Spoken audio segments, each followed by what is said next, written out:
All right, good afternoon, everybody, and thank you for being here. My name is Bailey O'Carroll. I'm a reporter with KOLD News 13 here in Tucson. Over the years, I have been to plenty of athletics events at universities all across the country, but I'm saying this as an ASU grad. One thing stood out to me when I got to Tucson. I know, I hear some boos over there. The women run the show here, and the university recognizes that, and that is rare, and it is important, I believe. 2022 marks the 50th anniversary of the passing of Title IX. It was just one sentence, only 37 words, but it had a massive impact on, I bet, just about every person in this room. That law says, no person in the United States shall on the basis of sex be excluded from participation and be denied the benefits of or be subjected to discrimination under any education program or activity receiving federal financial assistance. Those words gave so many women the opportunities that they had been fighting, scratching, and clawing for. Hint, some of them are here in this room. It allowed women to say, hey, this is not just a boys' club. Let's make some room at the table, and then maybe we'll even build a table of our own. I don't play sports anymore. You're welcome. Nobody wants to see that. But I did when I was a kid, and I could because of some of the women who are here today. I did a story a couple months back with Rocky LaRose, who you just watched her story, and some of you heard her speak earlier today. It was incredible to hear all of the stories, everything she had to overcome to get to where she is today. But it was shocking to me when I realized that really was not that long ago.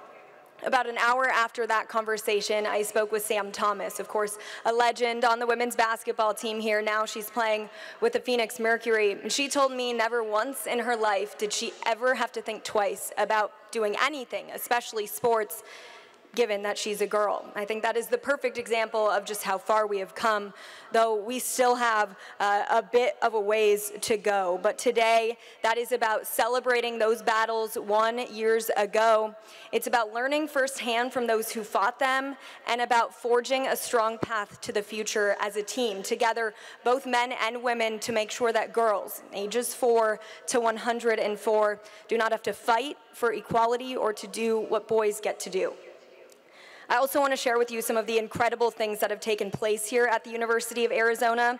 This university and athletic department have produced 4 NCAA Women Athletes of the Year. That is tied for the most in the country. Some of them are sitting over to the table to my left. Now I want to introduce another woman who has blazed many of her own trails. She has done incredible work here at the University of Arizona. She is responsible for making sure that there is equality in the athletic department and that men and women athletes get equal opportunities on the field or court, off the field, and off the court.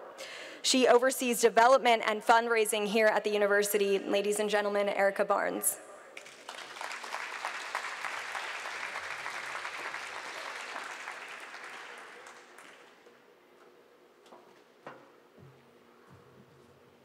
Thank you very much. I'm going to just raise it just a little bit because even though I played first base, I just could stretch. I didn't really have the height. Bailey, thanks for being here. Just so everybody knows, this is Bailey's last day on her job. She's going to San Francisco and taking a new opportunity, but she very intentionally wanted to be sure that she was here for this because she thought this was really important, really cool. So thanks for being our host today.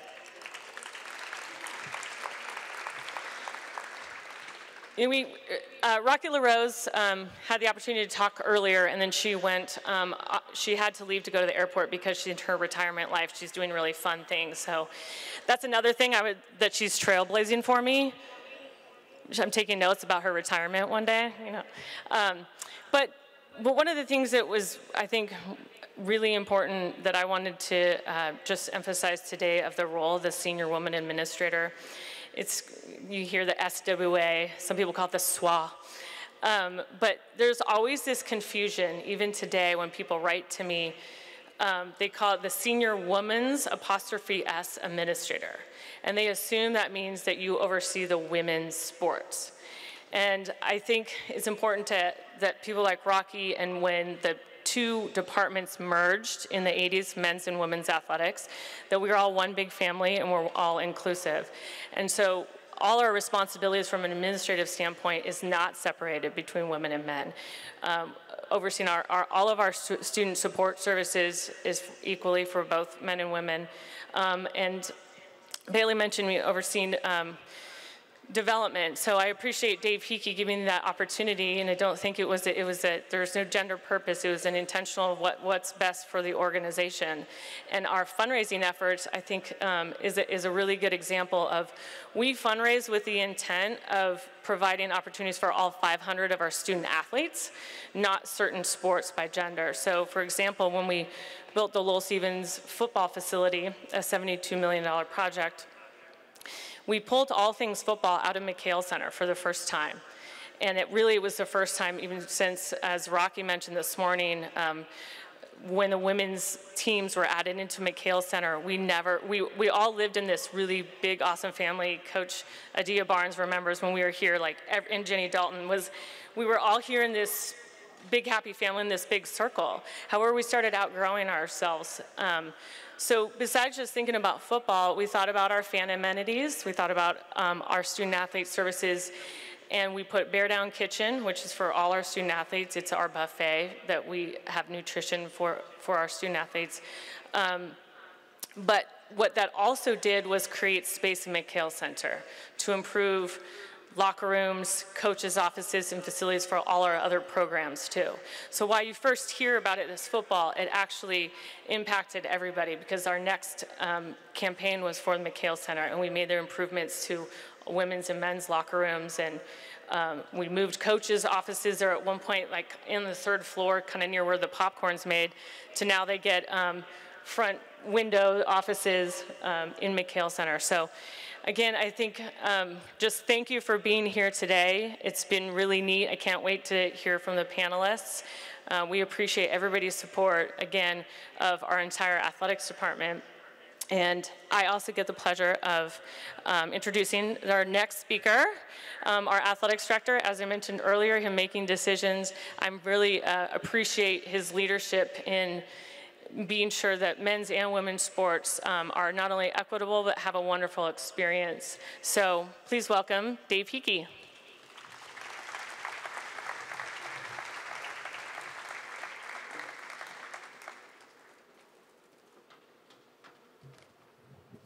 All right. Well, welcome, everybody. Thanks, Erica. Appreciate it very much, and glad to have everyone here. You know, this is a huge day. Such a landmark day. We talk about 37 words. We talk about the huge impact it's had on all of sport. And we actually see that every day. And I'm sure we'll hear from our panelists. I'm excited to hear their comments and their thoughts and their perspectives. But how far we've come, all the great things that have happened as we continue to grow and mature. But there's so much still there that we can continue to do to grow sport in general, and really today celebrate that growth of women's sports. You know, I'm really proud to be the athletic director here. I'm proud to be part of a program where everybody sits at the same table, where everybody comes around that same table and really excels at every level in making sure that our student athletes can have tremendous experiences while they're here. And that's been a long-standing tradition. As I'm sure you'll hear from some of our panelists, and as you talk to others who have been here as student athletes, who have been on staff, so centrally focused on being a very broad-based, supportive athletics program. And that's what it should be all about, and that's what makes me, again, very proud to be here. You know, I'd also say I'm a proud brother of two sisters who really had such outstanding athletic opportunities because of Title IX. Two sisters who were amazingly involved in athletics through their careers and really defined who they are today. And athletics played such a key role in that. And I look at the experiences, certainly that I had as athletics were important, but our whole family had, and I can say that I experienced that with my sisters, and that's really a powerful thing. So hey, welcome to a very historic day here at Arizona Athletics and across the nation, as we are pleased that you'll join us here for the 50th anniversary of Title IX Women in Sports. You know, women's sports history at Arizona is Arizona athletics history. And it's a huge part of the tradition, the excellence that we cultivate here. Arizona's greatest athletic icons really helped blaze a new trail for women's sports. Mary Roby, Ina Gettings, Rocky LaRose, as we heard, Mike Candrea, along with many other coaches and administrators, and the thousands of young women who have come to this campus and pursued their dreams athletically, academically, and have grown as people and as leaders through their experience here. People have touched on the legacy of women's sports, and it's amazingly impressive here at Arizona. So I got to list a few things, but 46 Olympic medals out of 74, okay, so over half the Olympic medals that have come back to this campus are from female athletes. 115 individual national champions out of 196. Over half those individual championships, those national championships, came from female student athletes. 4 Women of the Year, we talk about that a lot. We've had a lot of dynamic women have come here, come through this program, but 4 of them, tied with only one other program in the entire history of the NCAA to have 4. 834 All-Americans, 45 academic All-Americans, 41 conference titles on the women's side. 15 of the 22 national championships that we have across the board, 15 of them are from women's sports. That's pretty powerful. All of that is powerful. What has been accomplished here, what goes on here in our programs is incredible. And again, kudos to our great coaches and student athletes on our women's side of the program. So we're excited to continue to grow, continue to move forward. And, you know, at intercollegiate athletics here and at the university. And we are in the final stages. I know there's been some conversations about this, but we are truly in the final stages of evaluating the addition of a new sport here on the female side. Couldn't be more excited about that. To really be on a day like today, to sit here and say, we continue to grow, we will continue to add opportunities on our female side, on the women's side. And so got a little bit more, got to cross a few more T's and dot a couple more I's, but there's really exciting news that's forthcoming. Great work by people on campus and within our department to put us in a position to continue to grow. So again, I want to thank all the panelists for their time and their comments today. Looking forward to your, and really joining us in this celebration. And I want to thank all of you for really the unwavering support of Arizona athletics, and especially our women's programs as we go forward. So thank you very much. Bear down, go Cats. Looking forward to a great day.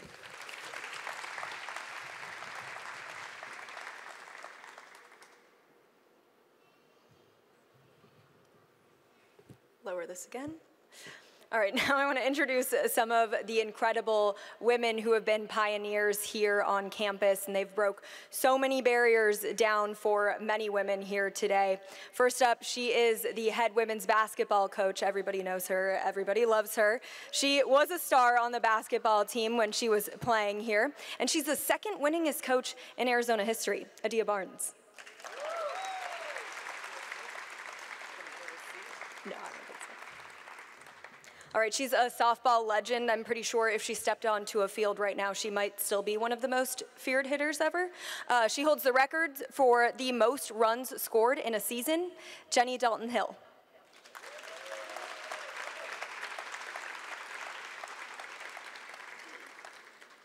And she was a swimmer back before Title IX existed here at the University of Arizona. She was a true pioneer for each of us. She did it all during her time here. I quite frankly still don't know how she did all of this. I've got to read it off because it's a long list. She was a middle distance swimmer, a backstroker. She played softball, and she was also the captain of the volleyball team, Kathy Crocker.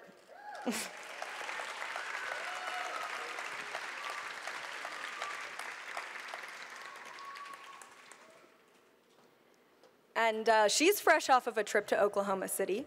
She led the Wildcats to a 3rd straight College World Series appearance. She was a legend here in her playing days in Tucson, and she also happens to have a silver medal, Caitlin Lowe.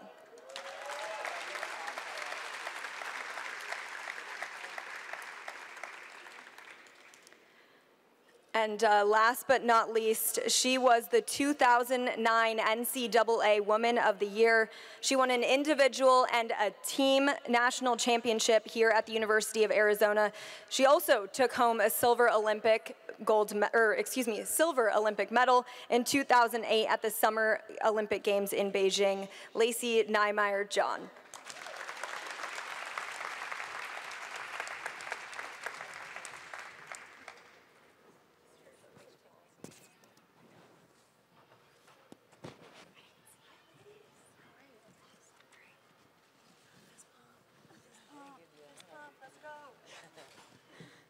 All right, so I want to start off this discussion. Of course, we all know Title IX hasn't been around forever. So I want to start with Kathy. What was it like before Title IX? Is this working? It was a great time. You know, we didn't get to, I think our budget was $5,000 for all the sports late 67 through 71 when I graduated. But I wouldn't give this up for anything. It was a golden time. We had great teammates, we had great teams.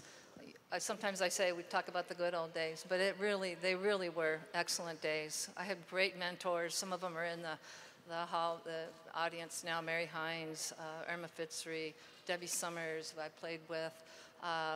Some people that I know here, Cindy Coleman.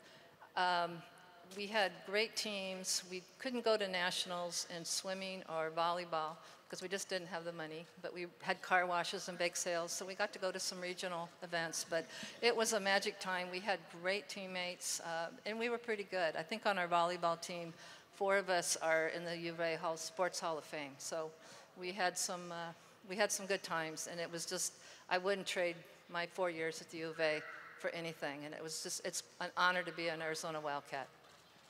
So luckily, we have come a long way from car washes. She's obviously forged a path for just about everybody, you know, at the university when it comes to women's athletics. What does that mean to you guys? What did her hard work and other women's hard work allow you guys to do? I mean, it means the world. I think that when you're in it as a student athlete, you don't even realize that. I think our players, this generation, they don't understand how people paved the way and what they went through. So we have came a long way. There's still a long way to go, but if it wasn't for their sacrifices and them pushing to still play and finding ways, we wouldn't be doing what we're doing today. And Adia, I mean, we know it's still not exactly equal. The perfect example is the national championship game that you played in. What was that like? Did you have a message for your team? What did you tell them? Well, I think the first thing is, just to put it in perspective, you don't really know the difference. So honestly, when I walked by that set of dumbbells, I thought it's because of COVID. I thought we didn't have a weight room because of COVID. So I think I didn't understand that until later. Then I was like, wow, that is unfair. But I think as a female athlete, you don't really do comparisons because you kind of accept things the way they are. And it wasn't until I saw the pictures of the men's Final Four where I was like, okay, wow, that's not fair. But then the beauty of it is people care now. I think 10 years ago, people didn't really care.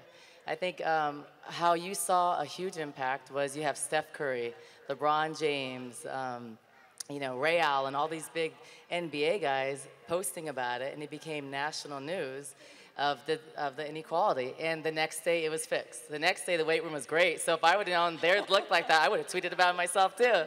But you know, I think that you don't understand. In the tournament, I remember, and looking back, always hindsight's 20/20. But when I looked back and I saw, you know, our floor, we were playing at UTSA. We were in the Sweet 16. And I didn't even realize that all the lines on the floor, I assumed we're playing at a smaller school, and there's all these lines, and that's the way it is. I didn't know that the men, they don't play on that floor. I didn't realize that until we advanced further, and we were in the Elite Eight and Final Four, the floor was different. So I think that it's kind of, you get used to things, and you don't really know the difference. And I think women are a lot of times content with what you have because you're just happy to be there. And now I think that narrative's changing, and because of the Final Four and all that people care, it's going to change, and it's the year to really push for that. You mentioned all those important NBA guys who also called out that inequality. What does it mean to each of you to have men who help you along the way, right? We can't do it alone. Well, and I don't think any of us would be at fault to say that our coaches that we played for, or the men that we played for, were so pivotal. But I think Mike Candrea is the exemplary, the pinnacle of what I thought male coaches should be, and still set him as that standard. We never felt less than. We always felt like we were fought for, that he would stand up for any inequality, and we never felt like we didn't have, because he was always there telling us, it doesn't matter, just keep working. So we kept our head to the ground because of the leader that he was. Where's Mike Candrea? Stand up, please. No, you have to stand up, yes. And I'm going to tell you, when I first got here, he took me under his wing a little, and I stole some good things from him. That's probably why we went to the championship. Because he's a winner. Why wouldn't I steal from Mike Candrea? Speaking of stealing from him, Caitlin, you want to add to that? I did. Swoop.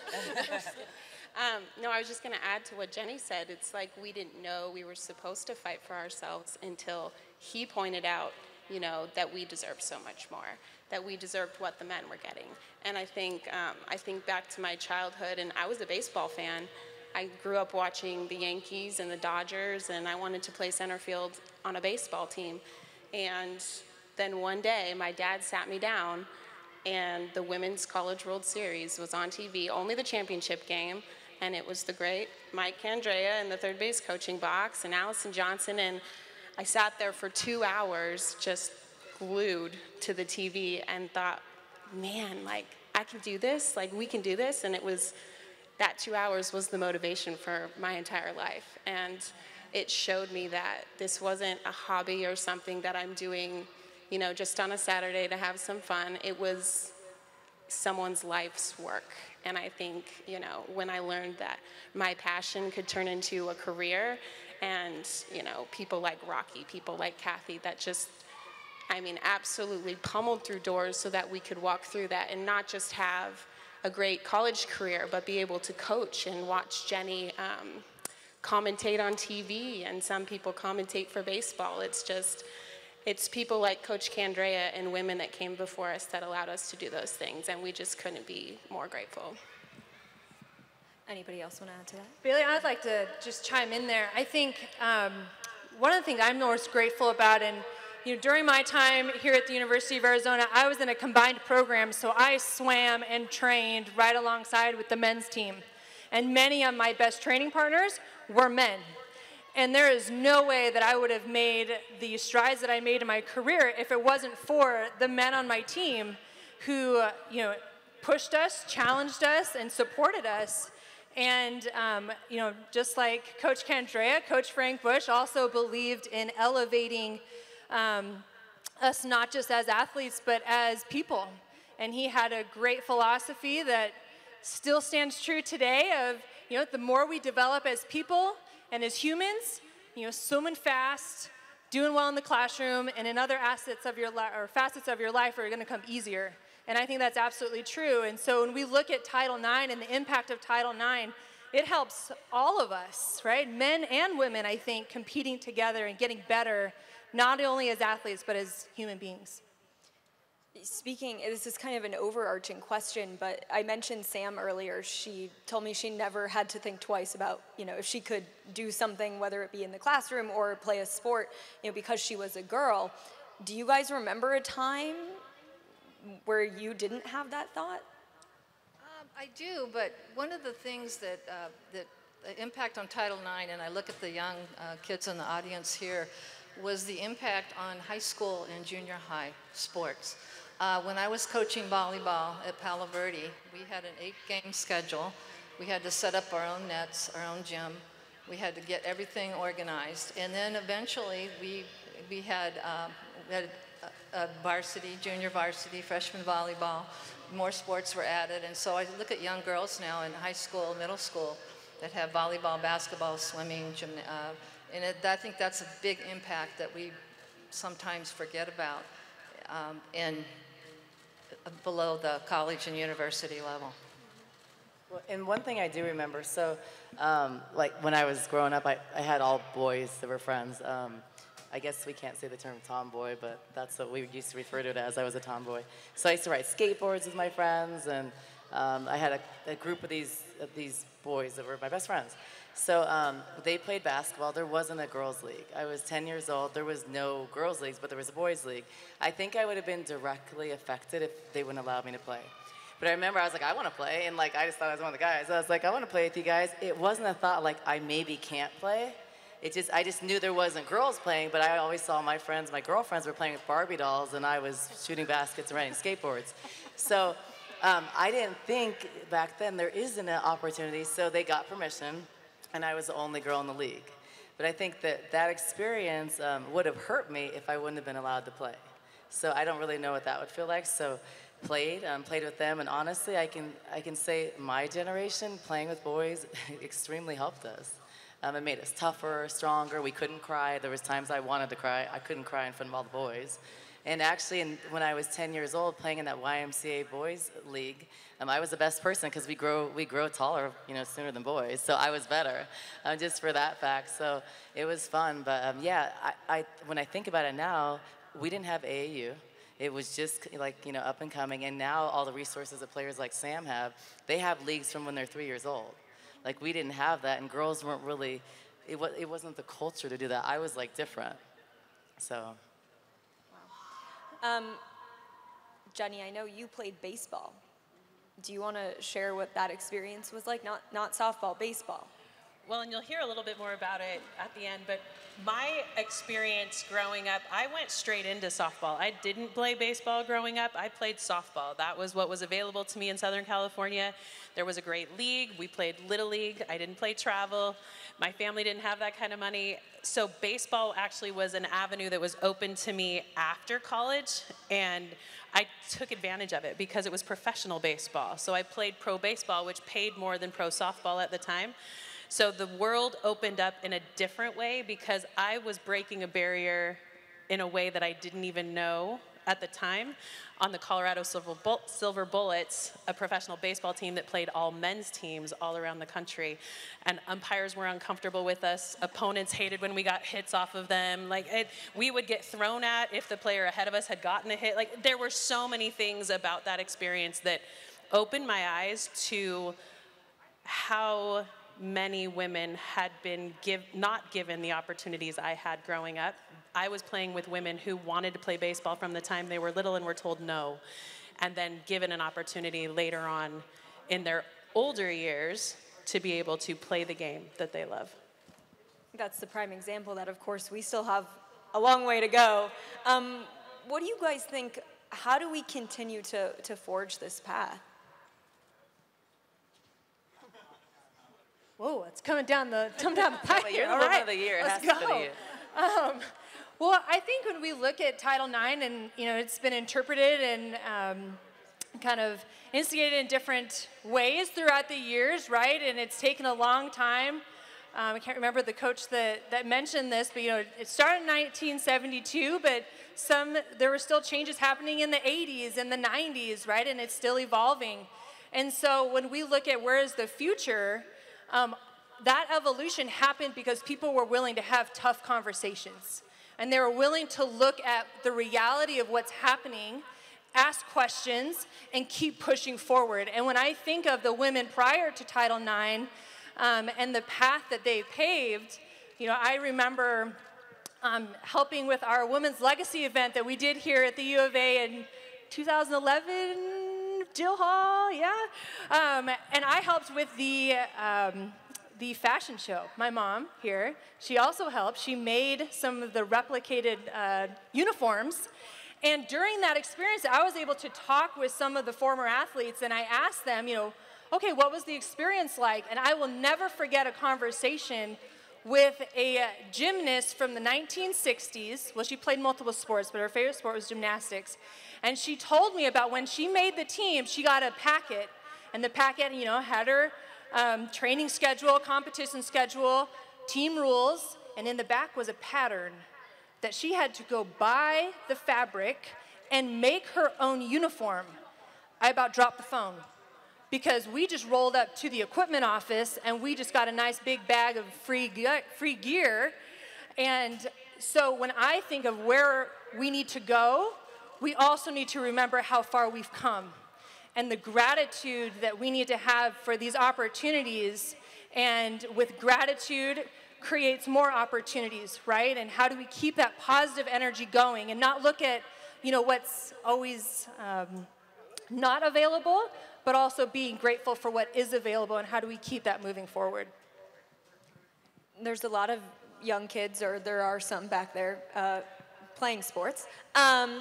Some of you up here are moms. How are you able to do all of it? I think you just figure it out. I'm always the one they look to for that. I think, I think a lot of women in our profession, they choose one or the other. So I think you have to make a conscious choice. I think you can do both. Is it hard? Most definitely. But I think there isn't anything easy that's worth it. So if you make the choice that you want to be a mom, you figure it out. I think you find a way. Do you get less sleep? Yeah. I mean, is your house a little messier? Yeah. But I think you can be great at both if you choose to. But I see a lot of women get out of our profession because they think they can't do it, even before they've tried to do it. So that's unfortunate. But I think just support. I think there's a lot of, inequality still. I think, even with the planes for the NCAA, just so many things that I don't think they're meant inequalities all the time. I think that when you're making rules and you're not a mom, you probably don't think of those things. So I don't think all of it's intentional. But I'll give you one example. During the NCAA tournament, there's a limit on the amount of seats you can have on a plane. So let's say it's 40, just to make it easy. So if it's 40, if you're a mom that's an assistant coach or head coach, your child usually doesn't count on the plane because they're a lap child. But when you travel on those charter planes provided by the NCAA, they count as a seat. So it was a big deal in the tournament because a lot of assistant coaches weren't allowed to bring their kids because you have to go then to your head coach that was usually a male and say, hey, can I bring my kid? Well, you can't just bring your baby because your baby can't take care of itself during the day. So if you have a 1-year-old, your 1-year-old needs care. So then you have to go to your boss and say, can I bring 2 people? And then what if you have 2 assistant coaches with 2 children? It puts your boss or your head coach in a really tough situation because if you allow 5 more people, you're not bringing 5 staff members. So that's a situation I don't think should be, and I think, but I don't think that was ever a thought. But we're in women's basketball, so I think there has to be thoughts of women. And I never had that situation, so when I was asked that during our tournament run, I've always had tremendous support here. And Dave and Dr. Paul found a way to make it work for me. And I think I was lucky to have that, so I was kind of surprised some of the biggest programs in the country, they weren't allowed to do it. I was like, what do you mean, just go ask? And some of them were like, I'm not going to go ask. I'm like, you just go ask. If they say no, they say no. But you didn't have the choice during COVID to send your kids on a different plane. It wasn't a choice. So it just caused some nationwide issues for women. Well, and I can take it 15 years, 20 years before that. I was coaching at the University of Kentucky as an assistant coach with softball. I had a 6-month-old when we first moved there. The next season I was pregnant and had my second child. I made $11,000 as an assistant coach. It didn't cover childcare to coach, to do my job. And so it wasn't a matter of did I want to coach. I couldn't coach. My husband was in athletics as well. We lived far away from any kind of familial support. And so my barrier was equity in pay. And because I couldn't make enough to support my profession, I had to give it up. I noticed it the most right after I had my first child. I was a ball of stress, and my parents saved me in a whole lot of ways. And the greatest thing my dad ever said was, the best thing that your team can see is you go through this and still do it and still be successful at it, because now you're showing 20 women what it's like to be a mom and still succeed at the highest level. And I think that's so important because the struggles, they're low sometimes. You never feel like quite good enough of a mom and never quite good enough as a coach. And for them to see that and see you go through it and figure it out and kind of include them in a lot of ways along the way is so special. And now I can't be more thankful that my daughter and my son, quite frankly, get to grow up with such amazing women around them. And now man, I was begging for that one game on TV, and they get to see games all the time. And fast forward to now, games are on softball, or softball games are on TV every single weekend. And I just think it's such a cool life if you can juggle it all. And luckily we have some mom support groups who we're all trying to do the same thing. But yeah, that hit me really hard because now they feel like they can do both, which is really important. Speaking of kids, there are some kids back there, as I mentioned, but what's your message to the young girls out there and to the young boys out there who are just kind of getting started? Well, I've got mine. She's right over there. You know, I think for young girls and even young boys, right, that want to pursue athletics, and when we look at the University of Arizona and what we have accomplished with our department, I think one of the greatest things is our Wildcat way, right? And I am, and I can, and I will. Know who you are, be proud of who you are, dream big, right? Dreams are free, so you might as well go as big as you want. And, you know, the I will piece, be committed, and be committed to what you want. Be able to, you know, be strong and be tough, but also have that grace and poise. And I am one of my favorite awards is being the NCAA Woman of the Year because, yeah, I did some cool stuff in the pool, but man, I worked my tail off in other areas of my life too, being out in the community, in the classroom.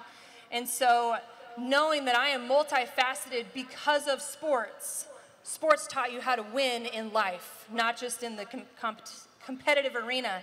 And so I am just so grateful for that. And so when we talk about sports in our home, it's not just about, you know, winning and losing, but it's about how do we develop as people to be able to win in other areas. And I'm just so grateful for these opportunities that our youth have moving forward. Anybody else want to add? No. And I had, growing up, you know, at the U of A, wonderful mentors, wonderful coaches, and it just laid a foundation for my professional career in teaching. And the sports were wonderful, and the competition was fantastic, but it just laid a great foundation for me to succeed in my teaching profession. Well, sports are life-changing. You learn all of your biggest life lessons through sports. You learn how to handle adversity. You learn how to take constructive criticism. You learn how to manage time. You interact with people that you will never interact with. Whether it's race, religion, whatever, views, you know, family backgrounds, everything, you never get those experiences otherwise because you're not going to interact with certain circles. And I think that we have to find a way to keep young women involved and keep young women, I'm talking about at the lower level, like young, not let them have one bad coach and quit. Because we know it helps you academically, it helps you with self-confidence, everything. Athletes do better. Doesn't mean you have to be great. You may not ever arrive at University of Arizona. It may be a D3 school where you don't have a scholarship, but you find it. You find a passion, and you go, and I'm more confident because of it. My son is going to learn how to respect women. He's going to learn how to empower women. He's going to learn what that looks like because he has a strong woman to look up to, and all my players. And for my players, they get to watch my adversity. They watch me go through a lot. They've seen tears. They've seen me carry 25 bags traveling on the road. They've seen me breastfeeding, standing next to a trash can, turned to the wall. During the championship game, it's real, and they saw this, and Sam Thomas talked about it. I was pumping because, like, you know, it was just a situation where I couldn't pump before. My baby's like 7 months old, so I was pumping at halftime for like 2 minutes. They saw during the championship game, they're stressed out, we're all stressed. I'm standing there talking, and they saw my thing come off, they saw my pump, and so everybody laughed. It made the moment real. And then Sam said later, well, we were stressed out, then I saw my coach was pumping a second ago, and I feel like I said, hey, it's just a game. So I think they see it, and I think see it to be it, and they won't realize the role models that they're following till they get older.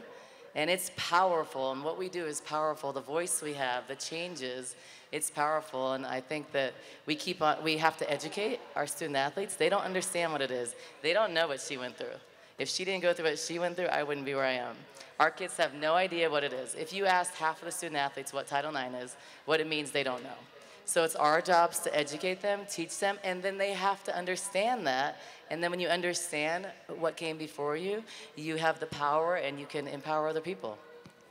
And I think it also comes down to changing the verbiage of how we speak when things don't go right. I've coached, little t-ball teams, and you'll hear a dad say, "Hey, quit throwing like a girl." And I will turn to that dad and say, "He could only be so lucky." Or out on the golf course when a guy muffs his putt, and they say, "Hey, hike up your skirt and hit that one a little harder." And I think those terms and those phrases are so outdated. And yet, unless we bring them to the attention of those saying it, they will continually be said. And we need to make sure that we are brave enough to stand up for what is right and be able to be strong, confident women, no matter the arena that we're in. One last question, because I could sit here all day and pick your guys' brains.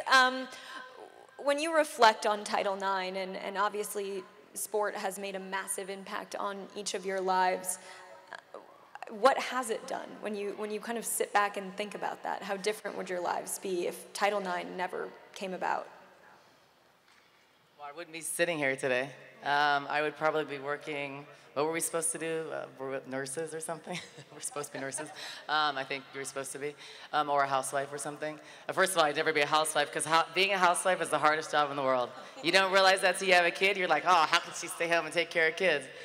That's the hardest job in the world. But I think we would, and I do respect that. You don't, I think we all can say you don't know what that is until you have a kid and you're like, oh my gosh, that's the hardest job. You don't have any idea. But we wouldn't have these opportunities. We wouldn't be sitting here. We wouldn't be able to make the money we make. We wouldn't be able to touch the lives. I wouldn't have had a free education. So it changed our lives. And it's given us opportunities that we couldn't have dreamed of, that she would have never dreamed of. And I think the part that I went through was the WNBA and NBA. Was the NBA different? Yes, but we had the opportunity. It wasn't a comparison of what we don't have. It was like we have the opportunity in the WNBA to play professional basketball, make a living doing it. It could have been 50,000, the men get 50 million. It wasn't about that. It was, we didn't have that before. So you have to grow. You can't expect the exact same things right away. There's small changes. Our game gets bigger, so you guys support our team. We have 10,000 fans. Then there's 15. You grow it, and then it makes more money, has more advertising, and it's all, but it takes time. It doesn't happen overnight. So patience, continue to pull other women and kids along. So I think one thing that women don't do is when you get in a position of power and influence, you have to pull someone else along. And I think we don't do that because usually there's such limited spots. We're like crabs in a bucket, right? Pulling each other down. But I don't think it's about that, and I think that that's the part that has to change. So when you have a position, or she's playing baseball, recruit some other friends. Me, I'm coaching, hire some good women that are qualified for the job. But I think those things, and then it changes in there. Like administrators or different positions. I mean, Dave has hired some incredible women around him, and they're powerful, and it impacts our university. And I can say one other thing about our athletics department. There were a lot of women. And that was unique. When I first got here, it was a family environment, probably because of that, but with a lot of great, powerful women. And I think that was rare. And I think for someone like me, I look up to Erica. And I see, and you realize there aren't a lot of people in her position. I look up to Susie Mason, Crystal, and they're powerful women that are doing some amazing things. And I think, so pulling other women along, I think is the biggest thing, and educating people. Anybody else want to add? Just kudos to these ladies. We had one, when I did realize in high school that I did have some power, we didn't have a girls' locker room, a varsity locker room. And they said, no, you can't have it, we don't have any money. And kind of what Adia said when she found the weight room situation at the NCAAs. So I filed a Title IX grievance, and a year later, we had a locker room. So it worked, it worked, it worked. Perfect. Oh, go ahead. Just one more thing, Bailey, and Adia and Kathy, I think you nailed it, right, of the benefits that we've been able to see in our lives. But in addition to those 37 words, I think also the journey of Title IX, to hear the stories and to see the struggle that women face in order to get this equality and that we continue to fight for. that is the lineage that we all kind of get adopted into. And without that struggle, we would not see that fierceness of women come out and the passion that we have for sport and to want to thrive and where we are. And we want everyone to thrive. I am grateful for that adversity because that has made us better and that has made sports all around, men and women's, better. Perfect. I think that's all we have for the panel, if everybody's good. One small note that I forgot to make before, everybody up here will be available for interviews for media afterwards. Let's see now, I think, am I handing it off to you? I guess. Yeah, all right. Jenny. Can I take the podium? Yeah, go for it.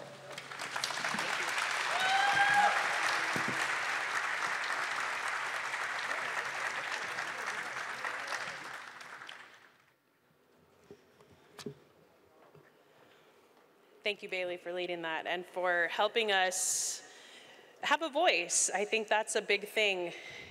In our world today, it's hard to sometimes figure out where your voice needs to go to be heard by the right ears.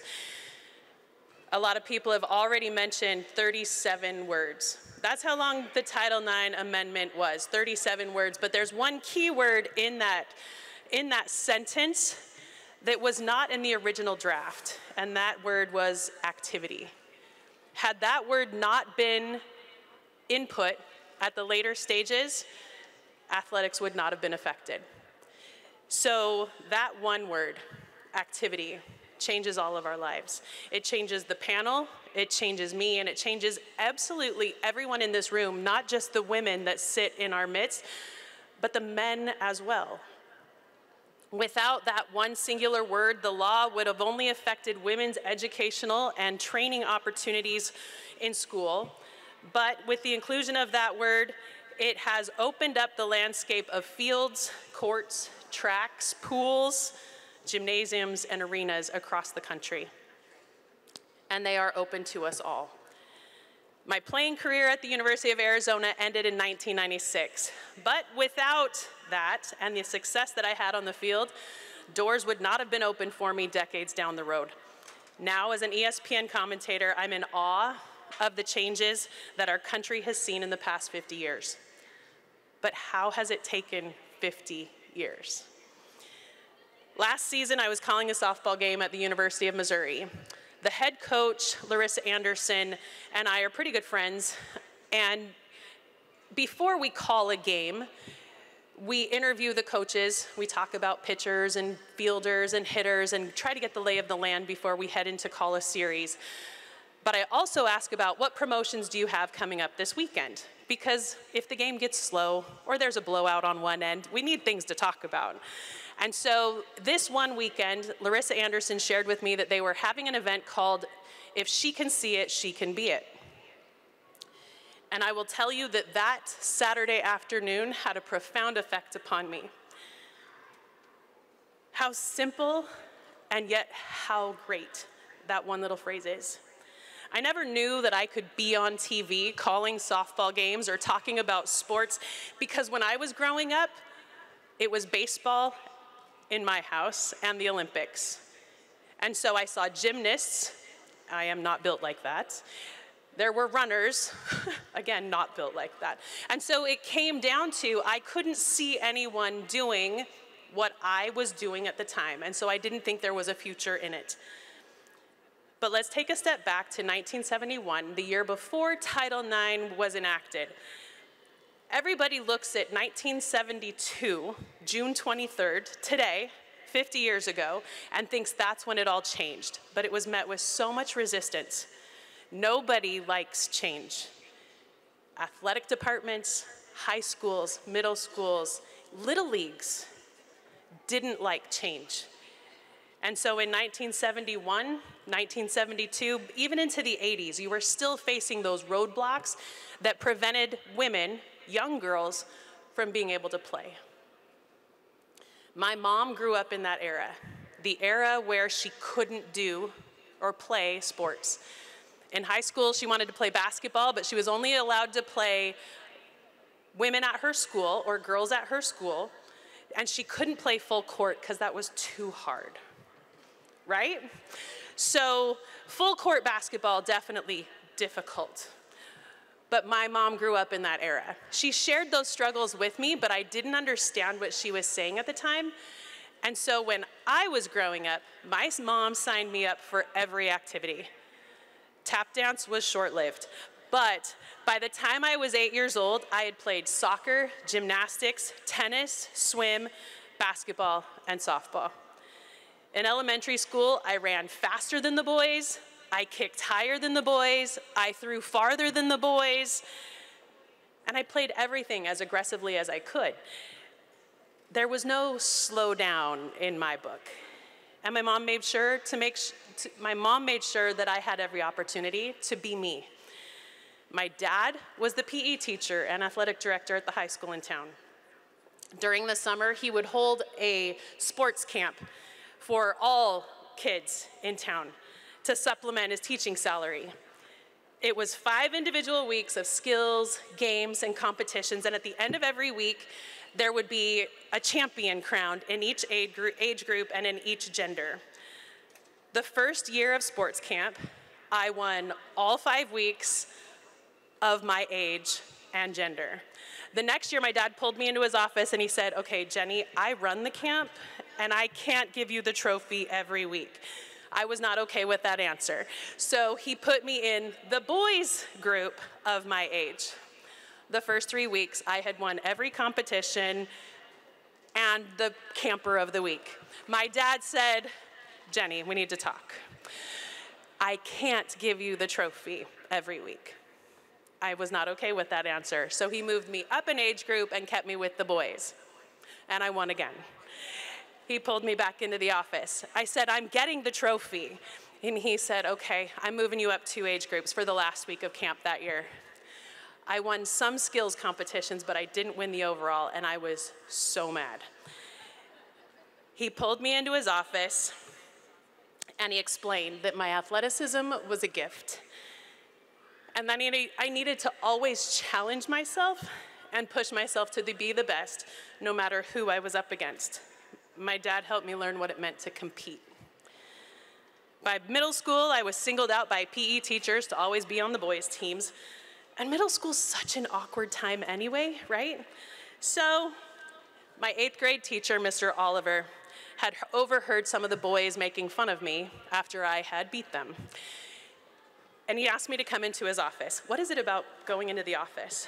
But I was confident from the experiences that I had had previously.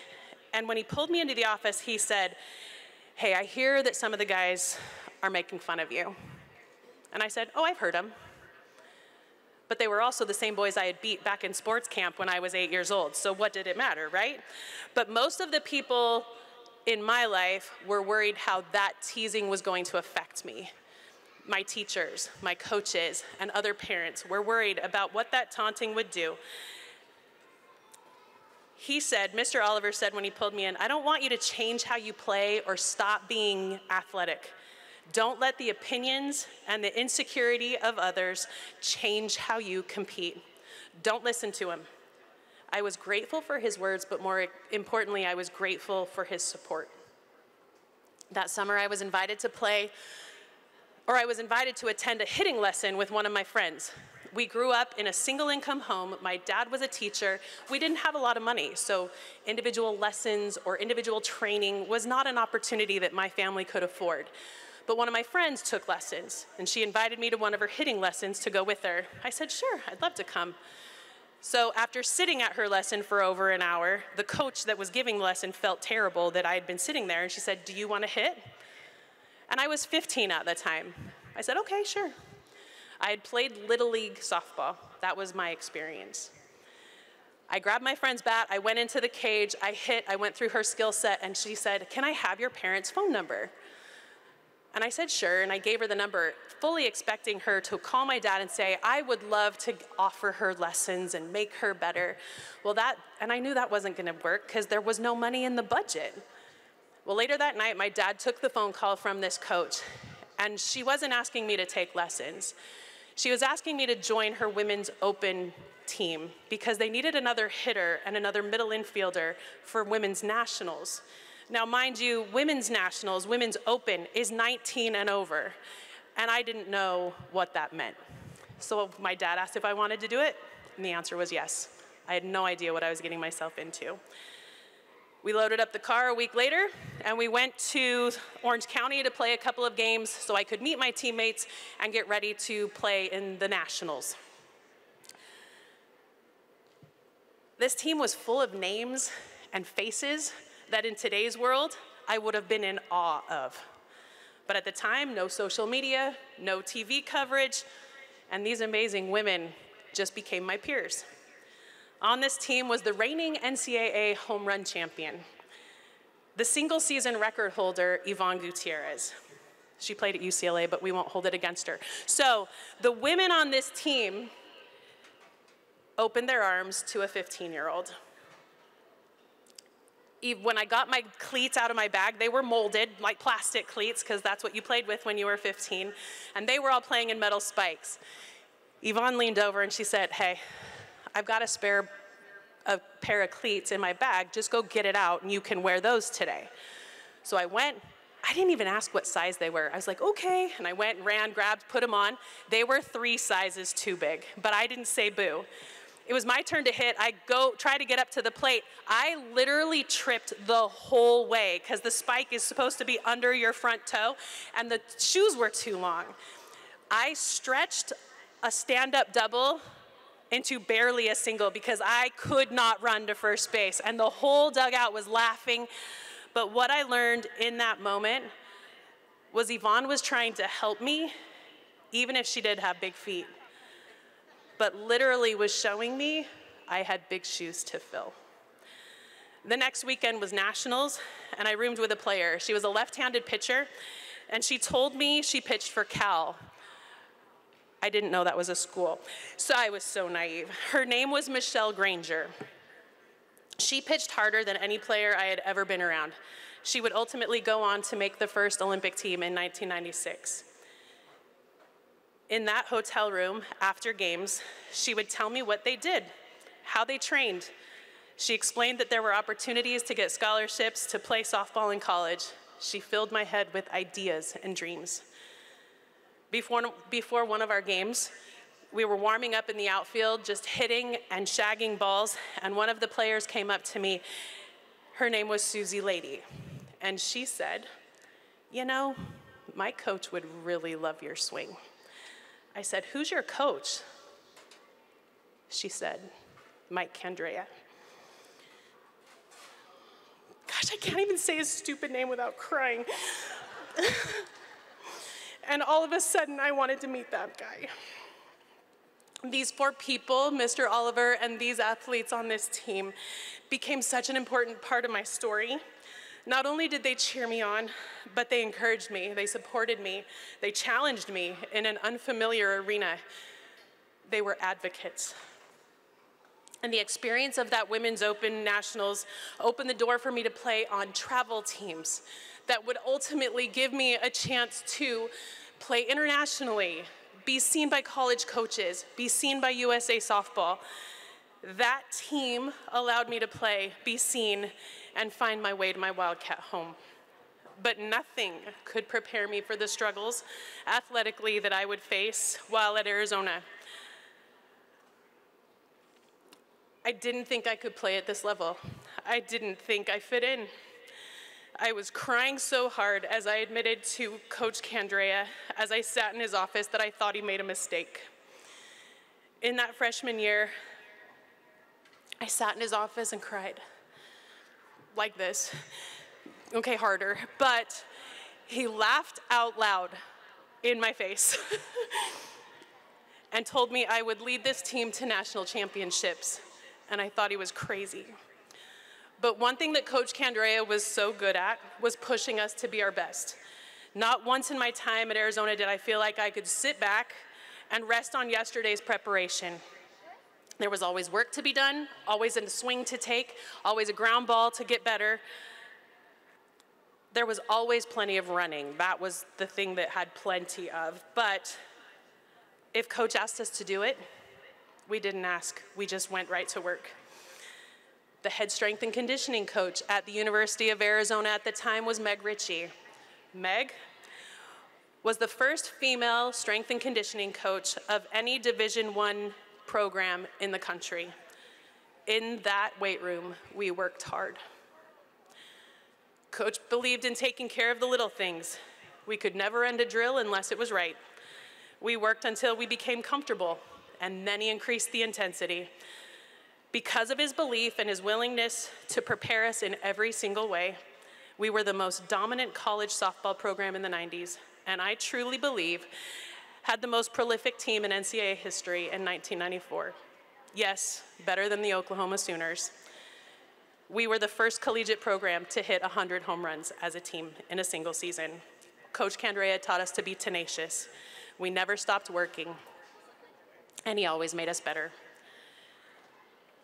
I know that softball wasn't his first choice, but he caught the bug at Central Arizona, and we're so glad that he did. He didn't see us as women, he saw us as athletes. He didn't handle us with kid gloves. He challenged us, he supported us, he encouraged us, and he fought for us. And he mopped up after us when we left his office, because we all cried when we sat in there. But his undying support of each of us athletes, each of us young women, has forever shaped us, molded us, and created in us a belief that we can do anything. Coach Candrea set a standard of excellence for me, for my team, for the country, and ultimately for the world when he became the USA Women's Softball Olympic coach. After college, the prospect of playing professionally, the salary was $5,000 for 4 months of work. And I thought, and you had to pay for all of your expenses. And I thought, how am I gonna pay my expenses in Tucson, plus pay my expenses to go wherever this team is? And I turned down the opportunity. Ultimately, I never threw a softball competitively again. But in that moment, Coach Candrea told me that there was a team, a baseball team, the Colorado Silver Bullets, that were asking for players to try out, to try to play professional baseball. I'd never played baseball in my life. So I went out to the baseball field and I started to train. It was January and my tryout was in April. I didn't have much time.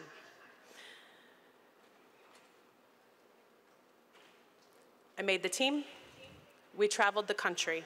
We went from Alaska to Florida, Maine to California, and all the stops in between. We were a barnstorming group that was coached by Phil Necro, a Hall of Famer. In that time, we battled a lot of persecution, but it also made me stronger, realizing that I had a voice. In 1999, I moved with my husband to Kentucky to coach softball, and he became the head strength and conditioning coach for the football team. I made $11,000, and after our second kiddo, I did have to quit. I became the stay-at-home mom. That was hard. No longer was I signing autographs in the grocery store. I was signing permission slips. And I was Dalton's mom, Brooke's mom, Cogan's mom, and Mark's wife. I felt like I lost my identity when sport was gone. But in 2010, 13 years after playing for the Colorado Silver Bullets, I strapped cleats back on because my Silver Bullet teammates told me that USA Baseball had started a women's national arm of the program. They had competed in 2004 and 2006 and won gold at the Women's World Cup, but had won bronze in 8, and I wanted to make the team in 10. I had 3 kids, had been married for 14 years, totally right. I mean, dream big, that's what I heard. I made the team. And then when I got home, got my hip replaced. But that's not part of the story. So after that experience in playing in Venezuela, I came home and was offered an opportunity to coach within USA Baseball. That took me to Palm Springs, the Mary Nutter tournament, to recruit athletes at the softball tournament. And while recruiting those athletes, I was talking to coaches as well to see if they would give permission for their athletes to join USA Baseball in the summer for a couple of weeks. Jessica Mendoza, a name you may know, was there doing preseason interviews for ESPN. She said, Jenny, I want you to come do an interview for Legends of the Game. I said, Jess, you just called me old. She said, no, really, I want you to come. We're going to talk about national championships. I did not want to do it. But she got me over there and in the chair, and I talked about playing at Arizona. I didn't realize that at the time that the head of softball for ESPN was sitting and listening too. After that interview, she pulled me aside and she said, hey, have you ever thought about playing or being on TV? Well, the answer was no, because when I played, one game was on TV. It was the national championship game. And it was taped and edited for time and played at a later date. So I didn't have an example of someone talking about softball or being on TV. That was not something that was on my radar. A year later, I found myself sitting at the desk in studio with Dari Noka and Matt Schick talking about postseason softball, a game I had not followed in over a decade. It was pitiful, but for some reason they kept me on. And the next year, the SEC network opened up. I've done studio analysis from the desk. I've conducted preseason interviews and in-game content. I've been on special assignments for the SEC network and for the Women's College World Series. I've done studio work for the Women's College World Series, and I called Coach Candrea's last softball win in Super Regionals in Arkansas. In 2012, I began serving on the board of directors with USA Baseball and still hold that position, while also chairing our membership committee and sit on the ethics committee within USA Baseball. I now also coach within our women's national team and attend and coach at Major League Baseball events for youth to teach and empower the next generation of women baseball players. But all of this happened because of the emergence of social media and TV. My first national championship that I got to play in my freshman year was tape delayed. One game, one winner, even if you had come out of the loser's bracket, and we did. We were facing UCLA, who was in the winner's bracket in a double elimination tournament. We were in the loser's bracket. It was a winner-take-all game. We scored within the first 3 batters in the top half of the first inning. And that was Arizona's second national championship. The next season in '94, I remember one game on TV in the regular season against UCLA and one game at the Women's College World Series. Same for 95 and 1996. But we signed a lot of autographs, and Bill Hillenbrand believed in Coach Candrea and in us, and gave Coach a $1.3 million facility and made the Arizona Wildcats the team that everyone was trying to keep up with. So let me give you some historical context from the TV talk. In 2005, the championship series was created. It changed the dynamic of the Women's College World Series. That year in 2005, 17 years ago, there were 6 regular season games on ESPN, 6. And all of the Women's College World Series games were televised. We thought we had arrived. Fast forward to 2022. This past year, there were roughly 280 games broadcast on the linear networks of ESPN. That's ESPN, ESPN2, ESPNU, SEC Network, and ACC Network. Add that to over 2,000 games broadcast on the digital platforms, which is what you watch on the internet. Every single pitch of regionals, every single pitch of super regionals, and every single pitch of the Women's College World Series was broadcast by ESPN. In 2022, it was the most watched regular season on ESPN linear network since 2015. The 2022 Women's College World Series championships averaged 1.6 million viewers. For the first time ever, 3 games were broadcast on ABC in prime time. ESPN Plus was launched in 2018. I know, don't roll your eyes, everybody hates it, but it has grown to 22.3 million subscribers with college sports broadcasting from 20 different conferences. So for a little girl who grew up in a suburb of Los Angeles, who just liked to play sports, it's turned into a pretty cool career. Going to broadcast school was never on my radar. Exposure for women in the 90s on TV was limited and sparse. I don't remember watching any women's sports on TV. Maybe tennis occasionally. Billie Jean King might be a name we all know, right? Now little girls all over the world watch softball, basketball, track and field, swim, dive, volleyball, beach volleyball. I mean, you name it, we can watch it. And if she can see it, she can be it. So Title IX opened up a world of opportunities for women, but we're still striving for equal pay and equal opportunities collegiately and in the world of professional sports. We've made strides, but we're far from being done. How do we get there? Well, you have to act like the people that were in my life. Like my dad, I need to help women compete and gain access to opportunities. Like Mr. Oliver and the collegiate players in my life as a teenager, we need to be advocates. Like Coach Candrea taught, we need to be tenacious, and we need to strive, or we need to set a standard of excellence. Isn't that what we do at Arizona? C, compete. A, be an advocate. T, be tenacious. And S, set a standard of excellence. We're cats, that's what we do, right? So the last 50 years have set the groundwork for women, but we must not be complacent.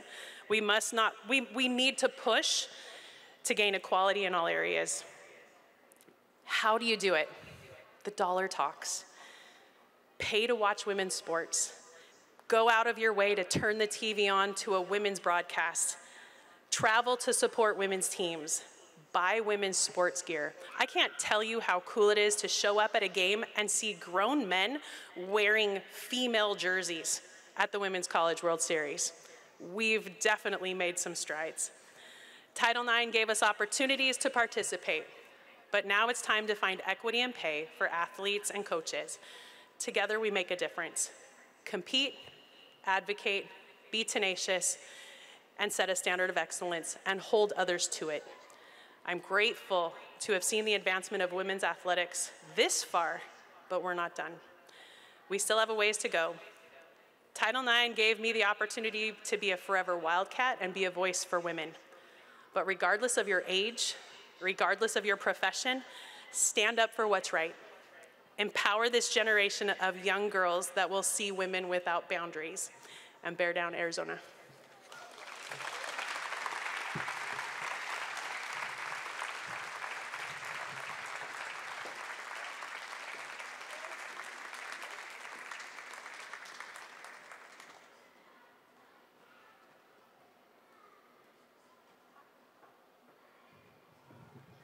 Hey everybody, let's give another round of applause for Jenny. That was awesome. I'm gonna pull this down a little bit. I'm Izzy Pacho. I play softball here, and I'm gonna close this out.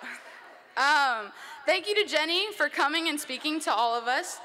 Your efforts towards Title IX are more than appreciated. The work you have put in throughout your career and life has helped student athletes like myself and my teammates play on one of the biggest stages the game of softball has ever had. So I thank you.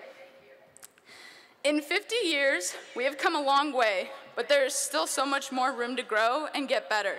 I encourage all of you to continue to practice acceptance, gratitude, and always support our female athletes. Thank you to all who are a part of the establishment of Title IX, as well as those continuing to fight the fight for Title IX. Thank you to all of our guests and campers for coming out. I hope you had fun, and hopefully you learned a little bit about Title IX. I also want to say a big thank you to everyone who made this possible. Roberta, Derek, Sophia, Jasmine, all of you support staff, thank you so much. This was awesome, and hopefully we can do it again soon. To finish us off, can everyone give me just a big, loud bear down? Maybe on 3. 1, 2, 3. Bear it down. Thank you.